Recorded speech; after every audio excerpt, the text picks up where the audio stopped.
पवित्र परमेश्वर जो पिता ईश्वर आज आम अत्यंत प्रेम करी ए नुआ वर्ष देखई मो प्रभु यीशु ख्रीष्ट नाम रे प्रत्येक दर्शक बंधु मान मोर आंतरिक नमस्कार। Praise the Lord. वर्तमान ए 2024 सालर प्रथम मासर विभिन्न प्रोग्राम विषय कथा कहबा निमित्त आसी वर्तमान मो आम मानकर कमला सिंह बाप्टिस्ट मंडली चर्च सामने बर्तमान मु उभाई आई मंडली चलित मासर 8 तारिख दिन में एक ऐतिहासिक कार्य होगा जाऊँगी ता कौन अटे केमी चली संपर्क बुझा निमंते बर्तमान ये संध्या समय ए मंडली पहुंची ए मंडली प्रत्येक कार्यकारी मान विषय नहीं कि आगुरी कही चयन संपर्क में केबे कौन केमती से विषय कही बर्तमान से दिन पाखे आसी मो सामने अच्छा मात्र ये मंडली संपादक अच्छा आम स्वागत करवा मत जा कौन से रखिंट मंतव्य आम सार बर्तमान सामने अच्छा आम मंडली संपादक सार ए नूतन वर्ष आपको नमस्कार करुछु आम समय खबर तरफ आपको स्वागत करुछु सार केमिति दर्शक प्रभु को नाम गौरव हो वर्तमान आम प्रभु को महान अनुग्रह समस्ते भल अच्छु मंडली सहित प्रेज द लॉर्ड। आ निश्चित भाव आज्ञा मुख अति उल्लास कंपी उठुची कहीं कंपी उठुची कौन प्रोग्राम रही मंडली में से संग्रह करने निमित्त आशा आसी आपण कहतु आपण मंडली वर्षर चलित मास जनवरी 8 तारिख दिन गोटे प्रोग्राम होगा कौन से संपर्क आमर खुशी विषय हूँ दीर्घ वर्षर अपेक्षार अंत घटी अच्छी जहाँकि 2024 साल रे आमे पालक चयन करियछु किछि मास पूर्वरु वर्तमान 2025 जनवरी मासर 8 तारिख बुधवार दिन आम पालक अभिषेक कार्य करबा पई मंडली आमे जाउछु। प्रभुंकर महा अनुग्रह जोगु एक शिक्षित युवक पालक को वाक्य रे मध्य विज्ञ पालक को आमे पाइयछु जहाँकर वाक्य द्वारा कि आम स्थानीय मंडलीर आत्मा गुड़िक उद्दीपित हेबे आ प्रभुंक पई से माने बढ़ी पारे आम आशा करुछु तेणु आम अत्यंत उल्लास मन करुछु। निश्चित भाव सम्माननीय संपादक महाशय से मुख गोटे मधुर संभाषण आम निकट को पहुँचला मो बहुत खुशी अटे। तो आपण जो कहले आपण पालक नूतन पालक अभिषेक रही संपर्क में विभिन्न मंडली समाज को एमती कौन निमंत्रण पत्र दि जाइए कि आमे अनेक मंडली को पर्सनाल भाव में जाए इनविटेशन मध्य देइछु एवं सम्मेलन द्वारा मध्य समस्त सम्मेलन अंतर्गत समस्त मंडली शाखा मंडली गुड़िक आ चिठी प्राप्त होइथिबे आमे आशा करूछु उक्त दिन प्रत्येक आसंतु प्रभुंकर गौरव करंतु एवं एक ऐतिहासिक उत्सव आपण मानकर योगदान आमे कामना करूछु। निश्चित भाव आमर आज्ञा कहते निमंत्रण रहिला जे निश्चित भाव आपण माने 8 तारिख दिन अच्छा केते बेले प्रोग्राम टा आरंभ बाटे आमे ऑलमोस्ट प्रस्तुत होउछु मंडली जे हमर 9 घंटा 9:30 घंटा सुधा आमे आरंभ करिवा पई कारण अनेक मंडली मानकर पालक अभिषेक किंबा सभा समिति रे जो प्रकार विषय मान होई थाए जहा कि विलंब होई थाए अनेक प्रकार प्रोग्राम मान से जे परि न घटे आ श्रृंखला भाव समस्त विषय परिचालना हबो आरंभ जेते जल्दी हबो एवं समाप्ति मध्य हबो आ सठिक समय रे आमे सारिबा पई आमे प्रस्तुत वर्तमान जारी रखियछु आ प्रभु को दया हेले ता सफलीकृत हबो। निश्चित भाव प्रिय दर्शक बंधु माने संपादक महाशय मुखर हृदय सी अति आनंद सहित कहते चलित 8 तारिख दिन विभिन्न प्रोग्राम टाइम सेटेलाइट होती तो ये पालक कार्यक्रम निमंते सूची तालिका कौन सब रही किए वाक्य परिवेशन करेंगे किए वक्ता भाव कथा कहे आई संपर्क कहवाई अनुरोध करुच्ची आम स्थानीय मंडलीर सुपुत्र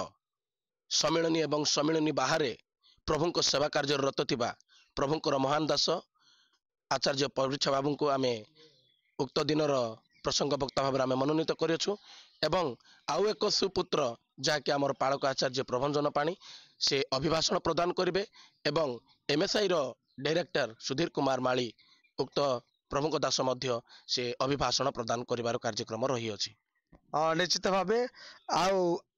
तृतीय कथा बुझा पाई वर्तमान समस्त प्री प्लानिंग भितर प्रत्येक आम ईबीएसर अनेक गीत पे पागल अटंती तो आम गजपतिर संगीतर आविर्भाव होउछि मंडली अर्थात कमल सिंह मंडली एथुर विजय पड़ी पड़ी आज अनेक लोक प्रमुख दयार अनेक बाहरी तेणु गीत प्लानिंग केमती अच्छी प्रभु नाम धन्यवाद पुनर्बार कारण आम कुमला सिंह मंडली कहले गीत पाई एक स्वतंत्र तेणु आमर 3 गोटी गीत प्रस्तुत करा जाई अछि शोभा यात्रा निमंते गोटे गीत एवं अभ्यर्थना पालक अभिषेक निमंते उक्त गीत को अति सुंदर भाव लिखिं सुपरिचित लेखक जुगल किशोर प्रधान महाशय एवं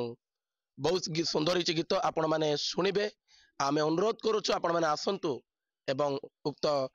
खुशी रे अंशग्रहण करंतु। अच्छा गीत पाई तो निहाती म्यूजिशियन दरकार बाजा दरकार सब विषय ये सब प्लानिंग केमती अच्छी म्यूजिक अरेंजमेंट मध्य करा जायछि ताहा पूर्व प्रस्तुति आमर होई सारी अछि एवं आमर शोभा यात्रा एक स्वतंत्र गीत होई अछि परवर्ती समय रे आपण माने एक सरप्राइज भाबर ताहा देखि परिबे। हां हालेलुया निश्चित भाबे प्रिय दर्शक बंधु माने दास आमान को संपादक महाशय प्रोग्राम पूर्वर कथा विभिन्न विषय हमको जणाइले तो ये अभिषेक विषय रे जने दास अछंती तांकर मत नेबा पाई जिबा कोषाध्यक्ष अछंती स्थानीय मंडली रो चलित वर्ष निमंते अनुरोध करे आज्ञा आपण को आम समय आम खबर को स्वागत करूछु। प्रेज द लॉर्ड समस्त को धन्यवाद नमस्कार। निश्चित भावे प्रभु अनुग्रह करी नुआ वर्ष देखि साहाय्य कले आपण मंडली रे चलित मास अर्थात जनवरी 8 तारिख दिन पालक अभिषेक कार्यक्रम रही तेणु निश्चित भाव में आपण केते खुशी कहतु आम एक्चुअली कहवा कथा आमको बहुत उत्तम पालक मिलता तो बहुत खुशी ग्रामवासी बहुत खुशी से दिन आम बहुत आडंबर आम करने चाहूँ आपण जने ढोलक आपण बाजार सारा ग्राम कपी उठी से बजेबा प्रिपेयर केमती अछन आपण पूरा बजेबार प्रिपेयर अच्छु से दिन जहाँ प्रभुंकर दया हेतु आम बहुत आडंबर आम करने आम चाहूँ निश्चित विभिन्न मत ना पूर्वर आम जहाँ अपेक्षा थी से डिक्रमास अच्छा सर आपण को नव वर्ष आम सम्मेलन खबर तरफ आपण को नमस्कार जना करुछु। प्रेज द लॉर्ड नमस्कार धन्यवाद आपण को निश्चित भाव डिक्रमास जिते दिन पाखे आसुची से अवश्य कम निहाते टेंशन प्रेसर रही तेणु आउ रहा घड़ी संधि मुहूर्त मात्र अल्प दिन रहा तो केमिति सब प्री प्लानिंग आप माध्यम जानी कौन आम दर्शक मान को कौन अभ्यर्थना देवे आ स्वागत करेंगे निमंत्रण देवे आप कहतु। सर्वप्रथम आम प्रभु जीशु ख्रीष्ट को धन्यवाद देवा संगे संगे वर्तमान आम मंडल रे जो चिंता नहीं प्रार्थना करी आम आसुलु प्रभु अनुग्रह करी एक युवक पालक को आमको देइछंती एणु प्रभु का नाम विशेष धन्यवाद दिए। वर्तमान ग्राम मध्य एक आनंदर विषय भरी रही कारण प्रत्येक परिवार रे प्रत्येक लोक एकत्र होई समस्त कार्य करने ये पालक अभिषेक निमंते प्रत्येक तैयारी अच्छा एणु प्रभु का नाम को आम धन्यवाद दौछु। निश्चित भाव या पूर्व अनेक कथा आम संग्रह करूँ आपण मान बहुमूल्य समय आम को देथिबा हेतु आम समय आम खबर तरफ अर्थात जहाँ यूट्यूब चैनल देखुं आम तरफ आपको ये कही रही नमस्कार धन्यवाद धन्यवाद। बर्तमान देखा पार्छ पेंडाल कम चली विजुअल देखीदे आज आरंभ अच्छी बर्तमान सुंदर भाव सिस्टम चली अल्प दिन रहा आप देखु निश्चित भाव रश्मि लाइट एंड साउंड जिरांग थर आसी लगी बर्तमान कम चली केवल उक्त दिन प्रार्थना रहा अनुरोध करुच्ची जे उक्त अभिषेक कार्यक्रम जेपरी समस्त सुरक्षित पहुंची पारे आप उपस्थिति निहाती मंडल पे आशीर्वाद रही एतकी कही रही नमस्कार आमेन धन्यवाद।